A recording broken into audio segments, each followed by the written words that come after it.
الكريم وسلطانه القديم من الشيطان الرجيم من همزه ونفخه ونفثه بسم الله الرحمن الرحيم والشمس وضحاها والقمر إذا تلاها والنهار إذا جلاها والليل إذا يغشاها والسماء وما بناها والأرض وما طحاها ونفس وما سواها فألهمها فجورها وتقواها قد أفلح من زكاها وقد خاب من دساها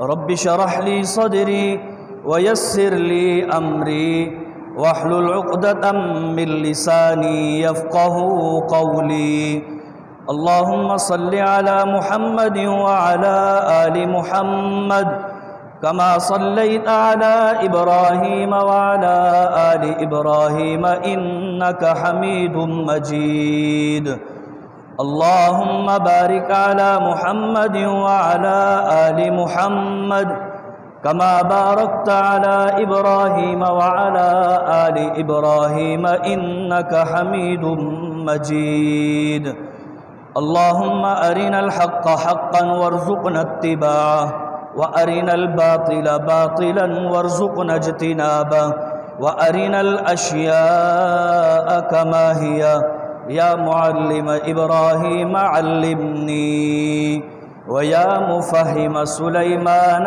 فهمني ہر قسم کی حمد و ثنا، تعریف کے کلمات، شکریہ کے کلمات، حمد و ثنا اور مدح کے کلمات صرف اور صرف اللہ رب العالمین وحدہ لا شریک کے لیے ہیں، اور ساتھ ہی درود و سلام ہو امام الاولین والآخرین خاتم النبیین جناب محمد الرسول اللہ صلی اللہ علیہ وسلم کی ذات اقدس پر، ریت کے ذرات سے زیادہ، سمندر کے قطروں سے زیادہ اور رب العالمین کی تمام مخلوقات سے زیادہ صلی اللہ علیہ وعلی آلہ وصحبہ وسلم۔ مختصر حمد و صلات کے بعد آج اللہ کی توفیق سے جس موضوع پر گفتگو ہوگی وہ ہے رزق حلال۔ اللہ رب العالمین سے دعا ہے کہ رب العالمین قرآن و سنت کے مطابق گفتگو کرنے کی توفیق دے اور ہماری اس گفتگو کو دنیا و آخرت کے لیے مفید بنا دے۔ قرآن کریم کی مختصر صورتوں میں سے ایک سورہ مبارکہ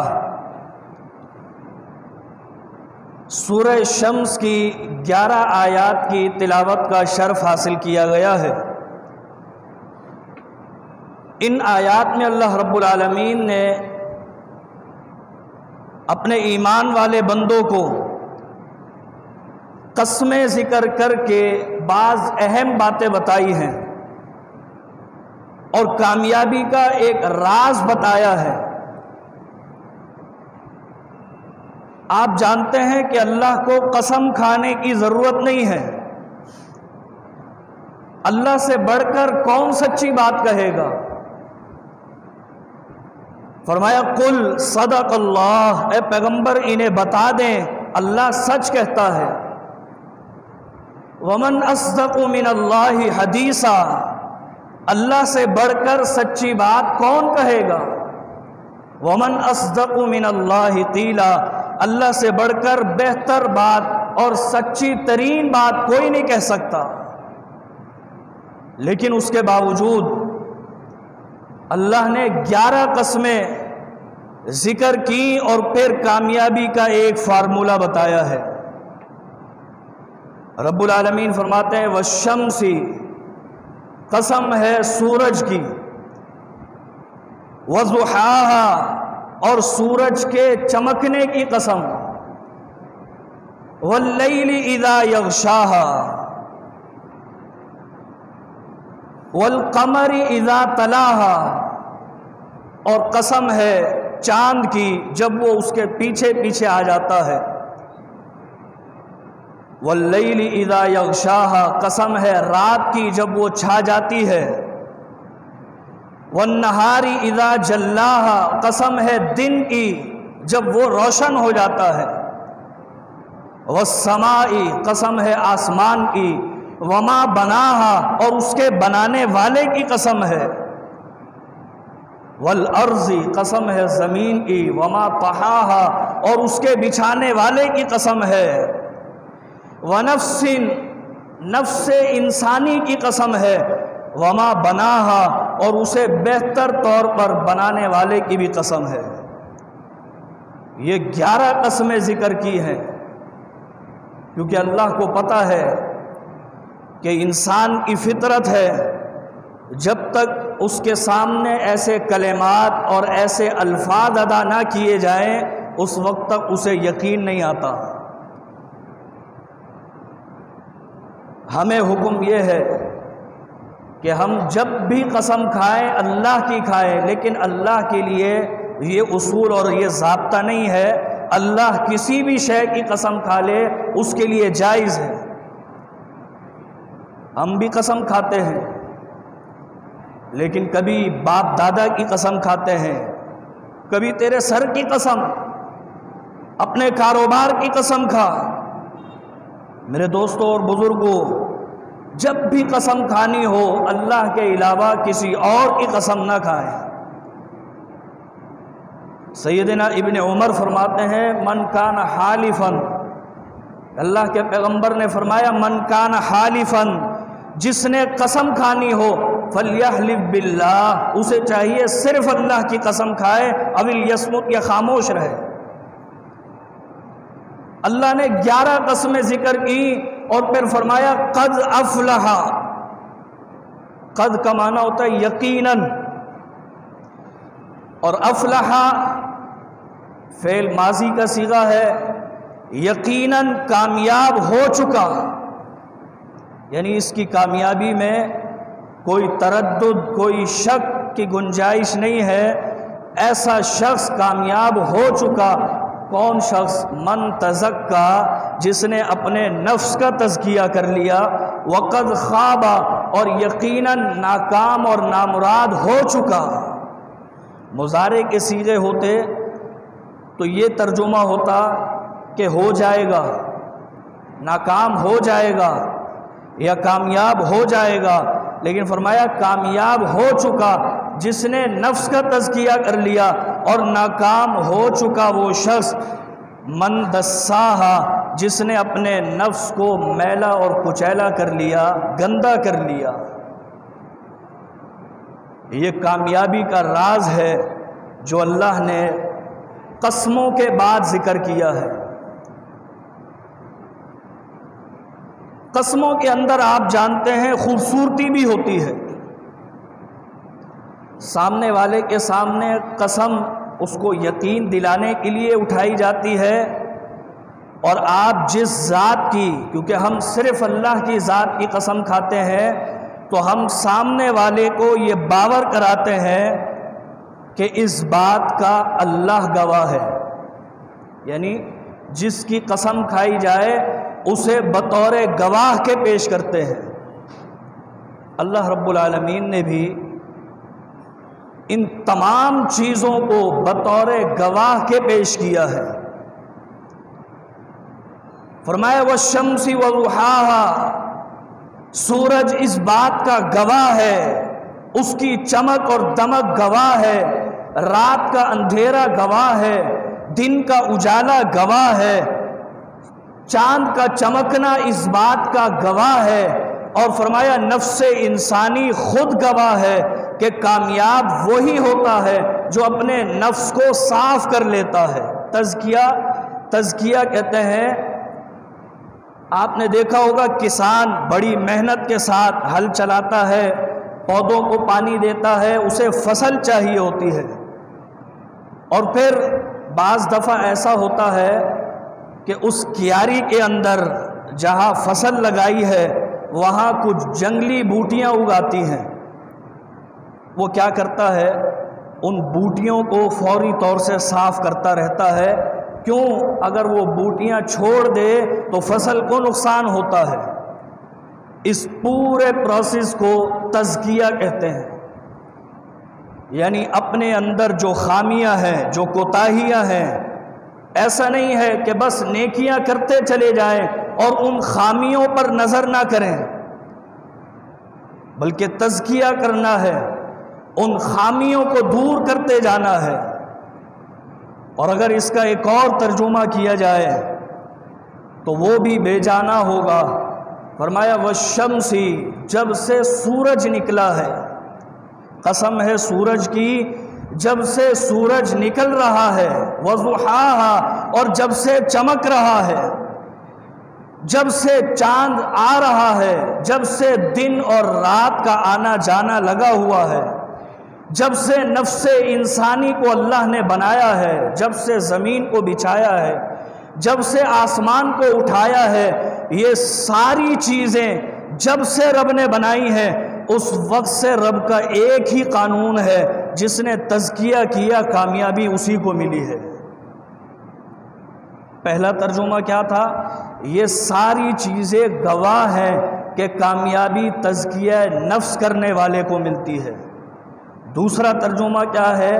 جب سے یہ ساری چیزیں بنائی ہیں، کامیابی اسی کو ملی ہے جس نے اپنے نفس کو پراگندہ ہونے سے بچا لیا. یہ رب کا اصول ہے، رب کا ضابطہ ہے، اور یہ کامیابی کا ایک راز ہے، ظاہر ہے. اللہ کے ہاں بھی ایک کامیابی کا معیار ہے، ایک انسانوں کے ہاں معیار ہوتا ہے. انسانوں کے ہاں کامیابی کا معیار کچھ اور ہے. انسان کامیابی کسے سمجھتا ہے؟ کہ اس کے پاس مال و دولت ہو، اس کے پاس کوئی منصب اور حکومت ہو، وہ خوبصورت ہو.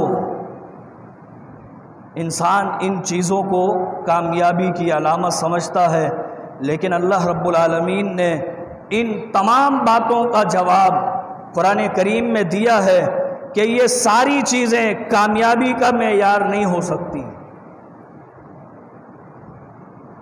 دولت اگر کامیابی کا معیار ہوتی تو قارون کبھی بھی تباہ و برباد نہ ہوتا. اللہ فرماتا ہے ان قارون کان من قوم موسیٰ فبغى علیہم.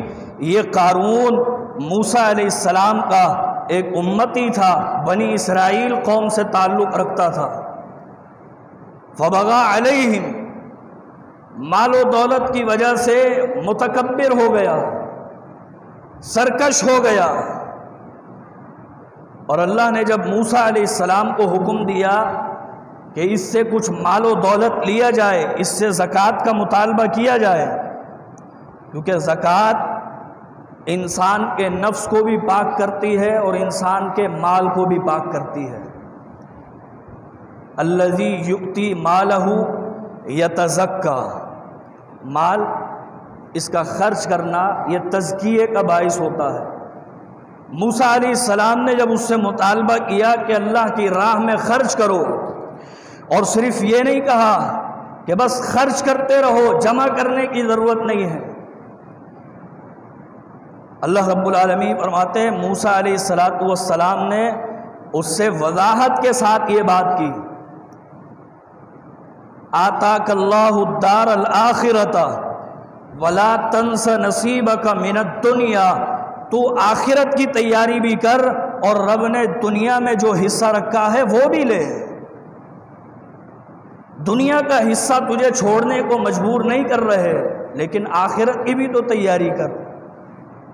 وَأَحْسِن كَمَا أَحْسَنَ اللَّهُ إِلَيْكَ، اور اللہ نے جس طرح تجھ پر احسان کیا ہے تو اللہ کے بندوں پر احسان کر. وَلَا تَبْغِ الْفَسَادَ فِي الْأَرْضِ، اور زمین میں فساد نہ پھیلا، متکبر نہ بن. لیکن فرعون کیا جواب دیتا ہے؟ قارون کیا جواب دیتا ہے؟ تکبرانہ جواب. کہتا ہے میاں یہ تم نے تھوڑی دیا ہے، یہ مال و دولت بڑی محنت سے کمایا ہے۔ قال انما اوتیتہ علی علم عندی، اللہ نے جو مجھے علم دیا ہے، جو نالج دی ہے، یہ سارا مال اس نالج اور علم کے بلبوتے پر کمایا ہے۔ ہم بھی بہت سے افراد یہ کہتے ہیں کہ جی یہ دولت تو بڑی محنت سے کمائی ہے، خون پسینے کی کمائی ہے۔ میرے دوستو، یہ اللہ کی عطا ہوتی ہے۔ کہنے لگا یہ اللہ نے دیا ہے، یہ میرے علم کے بلبوتے پر میں نے لیا ہے۔ نہیں مانا، اور لوگ جب اسے دیکھتے تھے تو یہ تمنا کرتے تھے کاش ہمیں بھی ایسا مال و دولت ملا ہوتا۔ قرآن کریم میں فخرج علی قومہ فی زینتہ، ایک موقع پر بڑے جاہ و جلال کے ساتھ یہ قارون نکلا، اپنی دولت کی نمائش کے لیے نکلا۔ دیکھنے والے کیا کہنے لگے؟ قال الذین یریدون الحیات الدنیا یا لیت لنا مثل ما اوتی قارون، جو دنیا چاہتے تھے کہنے لگے ہائے کاش ایسا مال ہمیں بھی مل جاتا۔ یہ انسان کی نفسیات ہے۔ کسی کا پروٹوکول دیکھ لے، کسی کے پاس بہترین لگژری گاڑی دیکھ لے، فوراً مرعوب ہو جاتے ہیں۔ قارون کو دیکھنے والے مرعوب ہو گئے، کہنے لگے یا لیت لنا، ہائے کاش مثل ما اوتی قارون، ہمیں بھی اس جیسا مال مل جاتا۔ لیکن اللہ نے اس کے مال کو، اس کے دولت کو کامیابی کا معیار نہیں بنانا تھا، دنیا کو یہ سبق دینا تھا کہ دولت کامیابی کا معیار نہیں ہے۔ اللہ فرماتا ہے فَخَسَفْنَا بِهِ وَبِدَارِهِ الْأَرْضِ، ہم نے اسے، اس کے مال و دولت، اس کے گھر بار محلات سمیت، اس کے جانوروں سمیت ہم نے زمین میں دھسا دیا۔ اب جب انہوں نے دیکھا کہ یہ تو دھس گیا، اس کا مال بھی ختم ہو گیا، اور مال اتنا، اس کے مال کے بارے میں قرآن میں جو لفظ ہے حیرت انگیز، کنز کا لفظ نہیں ہے، کنز کہتے ہیں خزانے کو، اور خزانہ آپ گن نہیں سکتے۔ بل گیٹس کی دولت وہ گنی جا چکی ہے، ایمیزون کے بڑے کی دولت گنی جا چکی ہے، یہ خزانہ نہیں ہے۔ خزانہ وہ ہوتا ہے جس کا گننا محال ہو۔ رب نے لفظ کنز استعمال نہیں کیا، کنوز استعمال کیا ہے، کنوز۔ خزانے تھے بہت سارے۔ لَتَنُوءُ بِالْعُصْبَةِ أُولِي الْقُوَّةِ، اور اس کے خزانوں کی کنجیاں اٹھانے کے لیے ایک طاقتور جماعت درکار ہوتی تھی، اور جب وہ اٹھاتی تھی تو قرآن کریم کا لفظ خوبصورت ہے، تنو کہتے ہیں کمر کے جھک جانے کو، وزن کی وجہ سے کمر جھک جائے، عربی میں اس کے لیے لفظ آتا ہے تنو۔ فرمایا لَتَنُوءُ بِالْعُصْبَةِ أُولِي الْقُوَّةِ، جب ایک طاقتور جماعت اس کی چابیاں، اس کے خزانے کی کنجیاں اٹھاتی تھی تو ان کی کمریں جھک جایا کرتی تھی وزن کی وجہ سے۔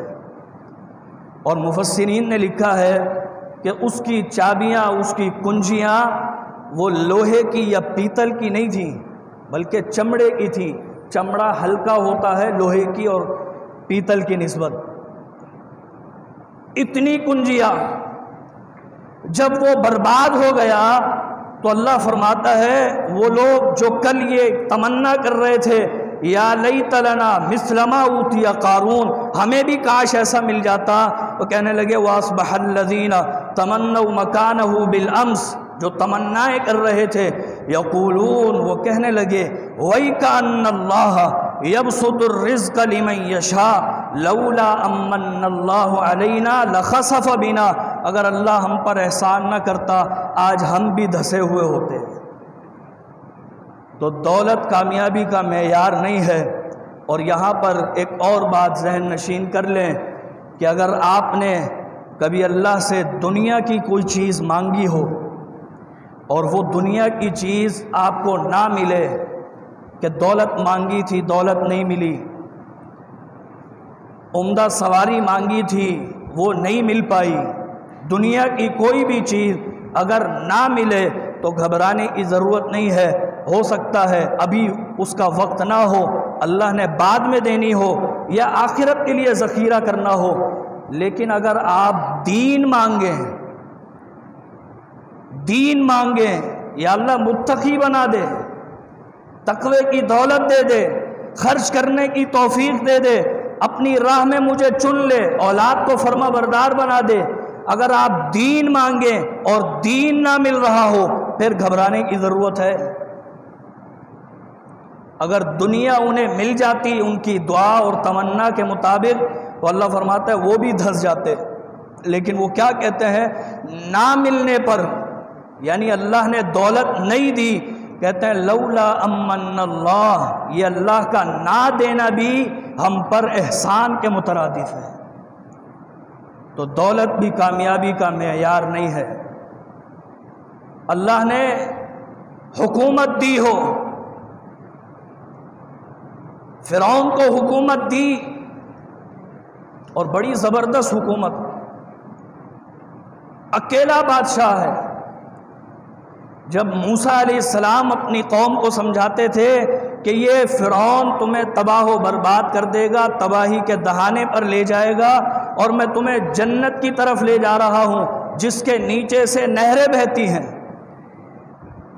تو سورہ زخرف میں اللہ فرماتے ہیں یہ فرعون کیا کہتا تھا، وَنَادَى فِرْعَوْنُ فِي قَوْمِهِ قَالَ يَا قَوْمِ، پکارتا تھا، آواز لگاتا تھا اپنی قوم کو اور کہتا تھا یا قوم، اے میری قوم، الیس لی ملک مصر، کیا میں مصر کا بادشاہ نہیں ہوں، وَهَذِهِ الْأَنْهَارُ تَجْرِي مِن تَحْتِي، اور یہ نہریں جو مصر میں پورے مصر میں پھیلی ہوئی ہیں یہ میرے محل کے نیچے سے نکلتی ہیں، افلا تبصرون، تم دیکھتے نہیں ہو، ام انا خیر، میں بہتر ہوں، ھذا الذی ہوا مہین، یہ مہین زیادہ بہتر ہے۔ مہین کہتے ہیں ذلیل کو، برا کہا موسیٰ علیہ السلام کو، کہا میں بہتر ہوں یا یہ بہتر ہے، ولا یکاد یبین، میں دیکھو کیسی بہترین گفتگو کرتا ہوں، اسے گفتگو کا سلیقہ بھی نہیں ہے۔ موسیٰ علیہ السلام لگے رہے لیکن فرعون نہ مانا۔ اللہ رب العالمین فرماتے ہیں اس فرعون کی سلطنت، اس کے اختیارات کوئی کام نہ آئے، فرمایا فَجَعَلْنَاهُمْ سَلَفًا وَمَثَلًا لِلْآخِرِينَ، ہم نے اسے بعد والوں کے لیے عبرت بنا دیا۔ اور ایک مقام پہ فرمایا فَالْيَوْمَ نُنَجِّيكَ بِبَدَنِكَ لِتَكُونَ لِمَنْ خَلْفَكَ آیَةً، آج کے دن ہم تیرے بدن کو محفوظ کر دیں گے، لِتَكُونَ لِمَنْ خَلْفَكَ آیَةً، تاکہ تو بعد والوں کے لیے عبرت بن جائے اور بعد والوں کو پتہ چلے کہ یہ منصب بھی کامیابی کی علامت نہیں ہے۔ اللہ نے قوت اور طاقت دی ہو، لوگ یہ سمجھتے ہیں ہمارے پاس قوت ہے، پاور ہے، اللہ نے طاقت دی ہے، ہم کامیاب لوگ ہیں۔ میرے دوستو پھر اللہ کا قرآن پڑھنے کی ضرورت ہے۔ اللہ رب العالمین نے قوم عاد کا ذکر کیا ہے، قوم عاد کا، ایسی قوم التی لم یخلق مثلها فی البلاد، ایسی قوم اللہ نے پیدا ہی نہیں کی، اتنی طاقتور قوم، کھجور کے تنوں کے برابر ان کے قد، اور طاقتور ایسے کہ پہاڑوں کو کاٹ دیں اپنے ہاتھوں سے۔ اور جب یہ اپنے گھروں سے نکلتے تھے تو کہتے تھے من اشد منا قوہ، چوڑے ہو کر کہتے ہم سے زیادہ طاقتور کون ہے؟ کوئی طاقتور ہو تو وہ یہ کہتا ہے ہمسا ہے تو کوئی سامنے آئے۔ فرمایا فَأَمَّا عَادٌ فَاسْتَكْبَرُوا فِي الْأَرْضِ بِغَيْرِ الْحَقِّ وَقَالُوا مَنْ أَشَدُّ مِنَّا قُوَّةً، ہم سے زیادہ طاقتور کون ہے؟ لیکن اللہ نے طاقت کو بھی کامیابی کا معیار نہیں بنانا تھا، اللہ نے اس قوم کو ہوا کے ذریعے برباد کر دیا۔ فرمایا فَأَمَّا عَادٌ فَأُهْلِكُوا بِرِيحٍ صَرْصَرٍ عَاتِيَةٍ، تیز و تند ہوا چلا کے انہیں بکھیر کے رکھ دیا۔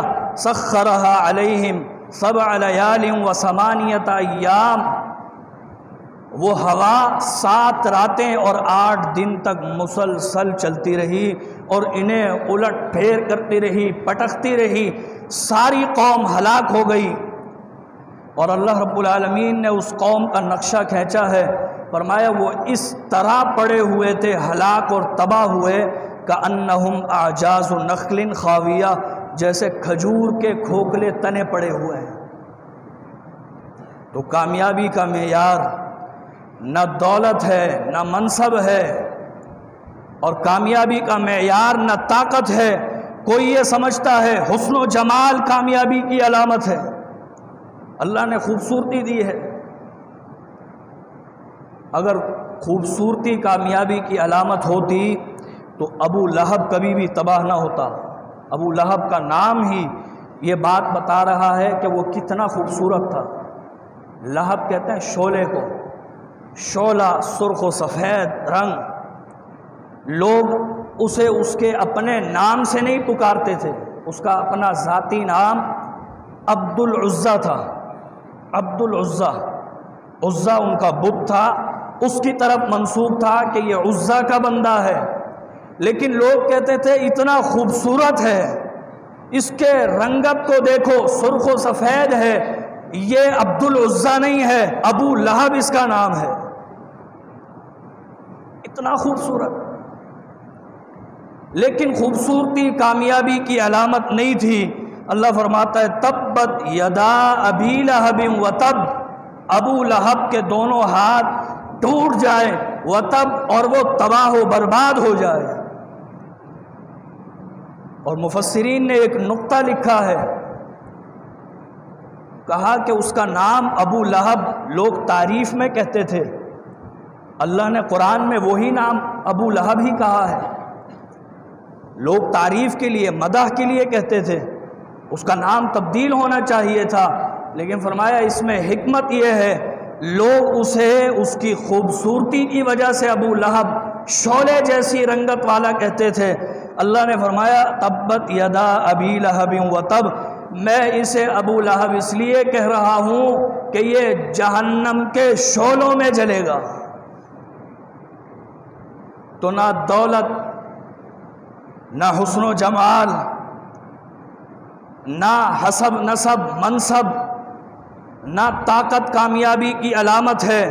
کامیابی کی اگر کوئی علامت اور معیار ہے تو وہ صرف تزکیہ نفس ہے، لیکن میرے دوستوں اور بزرگوں، تزکیہ نفس ہم میں سے کوئی بھی اس وقت تک نہیں کر سکتا جب تک اسے اللہ کا فضل اور اس کی رحمت میسر نہ ہو۔ سورہ نور میں اللہ فرماتا ہے وَلَوْلَا فَضْلُ اللَّهِ عَلَيْكَ وَرَحْمَتُهُ مَا زَكَىٰ مِنْكُمْ، اگر اللہ کا فضل اور اس کی رحمت نہ ہوتی، مَا زَكَىٰ مِنْكُمْ، تم میں سے کوئی بھی تزکیہ نہیں کر سکتا تھا، مِنْكُمْ مِنْ أَحَدٍ أَبَدًا، کبھی بھی نہیں ہو سکتا تھا، وَلَكِنَّ اللَّهَ يُزَكِّي مَن يَشَاءُ، اللہ جس کا تزکیہ کر دے وہی ہو سکتا ہے پاک اور صاف۔ تو اللہ کی رحمت پھر لینی چاہیے، کیونکہ تزکیے کے لیے رحمت درکار ہے۔ رحمت کس کو ملتی ہے؟ فرمایا رحمت نیکی کرنے والوں کو ملتی ہے۔ وَلَكِنَّ رَحْمَتَ اللَّهِ قَرِيبٌ مِّنَ الْمُحْسِنِينَ، اللہ کی رحمت نیکی کرنے والوں کو ملتی ہے۔ تو اب ترتیب سمجھ لیں خطبے کی۔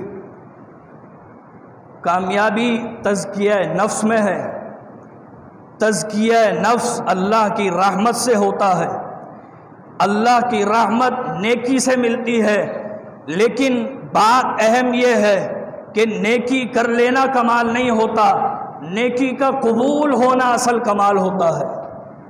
آج ہم نیکیاں کر رہے ہیں، قربانی بھی ہو گئی، نماز عید بھی پڑھ لی، خطبے میں بھی شریک ہو گئے، نمازیں بھی ہیں، روزے بھی ہیں، حج اور زکاتیں بھی ہیں، رب نے جو توفیق دی نیک اعمال کر رہے ہیں، لیکن میرے دوستوں اور بزرگوں پتہ نہیں وہ قبولیت کے درجے پر ہے یا نہیں ہے۔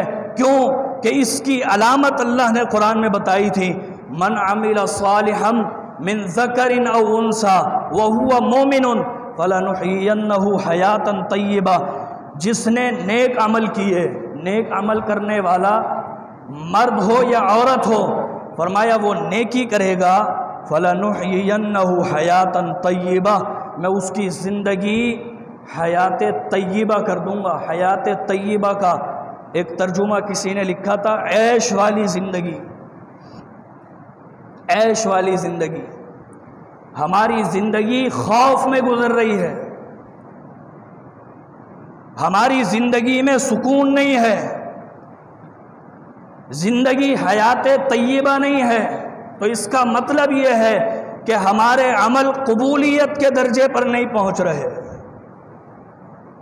عمل قبول جب ہوتا ہے جب میرے دوستوں اور بزرگوں، میری ماں اور بہنوں، لقمہ حلال ہوتا ہے، روزی پاک ہوتی ہے۔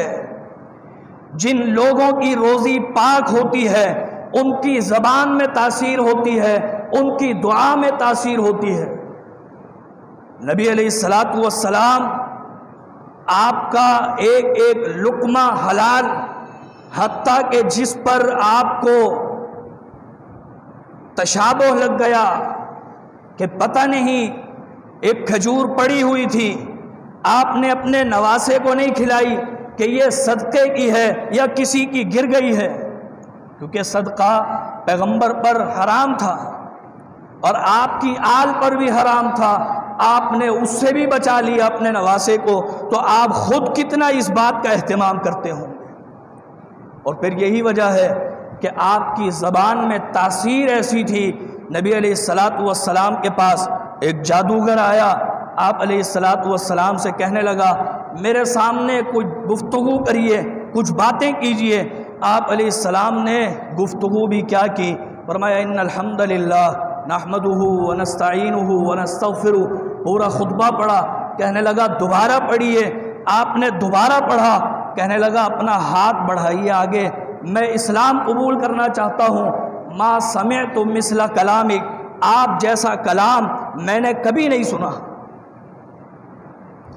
اور وہ مسلمان ہو گیا۔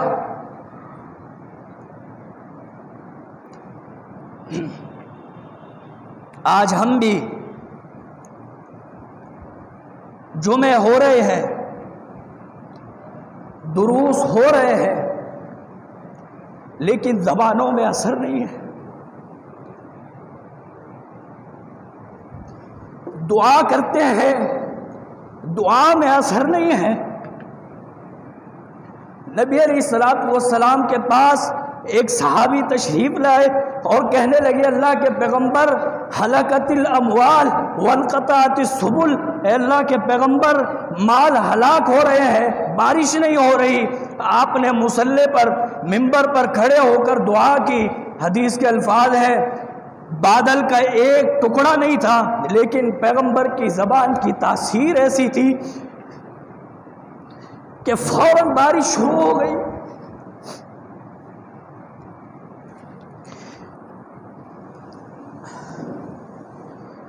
اللہ رب العالمین ہماری زبانوں میں بھی تاثیر دے۔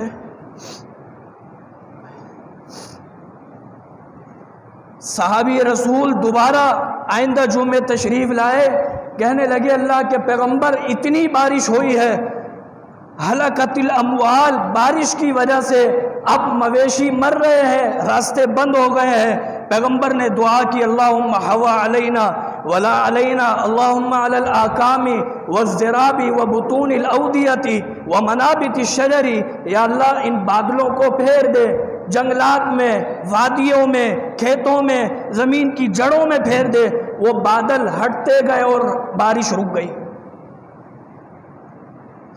یہ زبان کی تاثیر تھی، دعا میں تاثیر تھی۔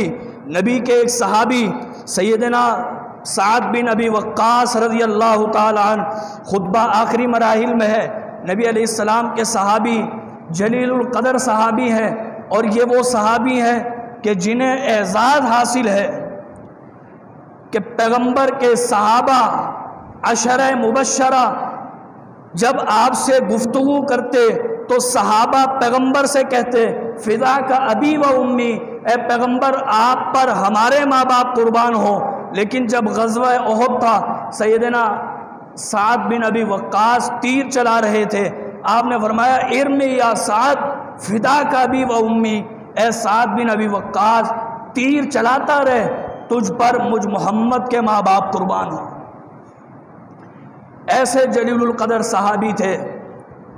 پیغمبر رات کو بے چین تھے کہ کہیں سے کوئی محافظ آ جائے اور میں سکون سے سو جاؤں، کہ اچانک رات کو باہر سے اسلحے کی جھنکار کی آواز آئی۔ کہا کون ہے؟ کہا سعد بن ابی وقاص ہیں۔ حدیث میں آتا ہے پیغمبر کے صحابی کو اللہ کے پیغمبر نے دعا دی، اور پھر ایک موقع پر فرمایا سعد تمہاری بڑی خدمات ہیں، مانگو کیا مانگتے ہو، جو مانگو گے ملے گا۔ دنیا طلبی نہیں تھی، چاہتے کوئی کسی علاقے کی گورنری حاصل کر لیتے، کوئی زمین لے لیتے۔ فرمایا اللہ کے پیغمبر آپ یہ دعا کر دیں کہ سعد بن ابی وقاص جب بھی دعا کرے اللہ اس کی دعا کو قبول فرمائے۔ نبی علیہ السلام نے سعد بن ابی وقاص سے کہا اور فرمایا اے سعد بن ابی وقاص میں دعا کر دیتا ہوں، لیکن مجھے ایک گارنٹی دینا کہ کبھی بھی حرام لقمہ منہ میں نہ جانے دینا، ہمیشہ حلال کھانا، روزی پاک ہوگی تو دعا قبول ہوگی۔ کہنے لگے اللہ کے پیغمبر آپ یہ بھی دعا کر دیں یا اللہ سعد بن ابی وقاص جب بھی کچھ کھائے ہمیشہ حلال کھائے اور اس کی دعا قبول ہو۔ حدیث اور تاریخ میں آتا ہے میرے دوستو، سعد بن ابی وقاص رضی اللہ تعالی عنہ اگر کسی شخص کو دعا دیتے تھے دعا قبول ہوتی تھی، اور اگر کسی کو بد دعا دیتے تھے وہ بد دعا بھی قبول ہوتی تھی۔ وقت نہیں ہے میں ان کی دعا اور بد دعا کا ذکر کرتا، بتانا مقصود یہ ہے کہ میرے دوستو روزی حلال ہوگی، عمل قبول ہوگا، عمل قبول ہوگا، رب کی رحمت قریب آئے گی، رب کی رحمت قریب آ گئی تو تزکیہ نفس ہو جائے گا۔ اللہ فرماتا ہے قد افلح، ایسا شخص کامیاب ہو چکا جس نے تزکیہ نفس کر لیا، میری رحمت کو حاصل کر لیا، نیکیاں قبول کروا لی، لقمہ حلال کا کھا لیا۔ فرمایا ایسا شخص کامیاب ہو چکا ہے، کیونکہ اللہ فرماتا ہے ان اللہ طیب لا يقبل الا طیبا، اللہ پاک ہے اور پاک مال کو قبول کرتا ہے۔ پھر آپ نے یہ آیات پڑھی، اللہ فرماتا ہے یا ایھا الرسل، اے رسولو کلوا من الطیبات، پاک مال کھانا، واعملوا صالحا، اور نیک عمل کرنا، پاک مال کھاؤ گے عمل قبول ہوگا۔ ایمان والوں کو بھی حکم ہے یا ایھا الذین آمنوا، اے ایمان والو کلوا من طیبات ما رزقناکم واشکروا للہ، رب نے جو پاک و پاکیزہ چیزیں نازل کی ہیں انہی کو کھایا کرو، واشکروا للہ، اور رب کا شکریہ ادا کیا کرو۔ پھر آپ نے ثم ذکر الرجل، ایک شخص کے بارے میں بتایا یطیل السفر، لمبا چوڑا سفر کر کے آتا ہے، اور بیت اللہ کے قریب آ کے پیدل آیا، لمبا سفر کر کے آیا، یطیل السفر، اور پھر اپنے ہاتھوں کو اٹھا کر کہتا ہے یا ربی یا ربی یا ربی، رب کو پکارتا ہے، رب سے دعا کرتا ہے۔ لیکن آپ نے فرمایا وَمَطْعَمُهُ حَرَامٌ، اس کا کھانا پینا حلال نہیں تھا، وَمَشْرَبُهُ حَرَامٌ، اس کا پینا بھی حلال کا نہیں تھا، وَمَلْبَسُهُ حَرَامٌ، اس کا پہننا بھی حلال کا نہیں تھا، فَأَنَّا يُسْتَجَابُ لِذَلِكَ، پھر اس کی دعا کیسے قبول کی جائے؟ اللہ رب العالمین سے دعا ہے کہ رب العالمین ہم سب کی حلال روزیوں میں برکت دے، حرام سے بچائے۔ اللہم اکفنا بحلالک عن حرامک واغننا بفضلک عمن سواک۔ اسی پر خطبے کو مکمل کرتے ہیں۔ اللہ رب العالمین سے دعا ہے جو کچھ سنا سنایا ہے عمل کرنے کی توفیق دے۔ اقول قولی ھذا استغفر اللہ لی ولکم اجمعین۔ نحمدہ ونصلی علی رسولہ الکریم، اما بعد۔ رزق حلال سے متعلق گفتگو ہو رہی تھی۔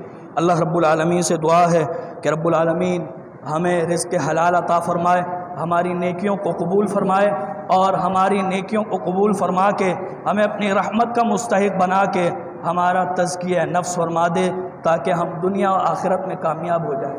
اللہم احسن عاقبتنا فی امور کلہا واجرنا من خزی الدنیا وعذاب الآخرہ۔ اللہم انا نجعلک فی نحورہم ونعوذ بک من شرورہم۔ اللہم استر عوراتنا وآمن رواتنا۔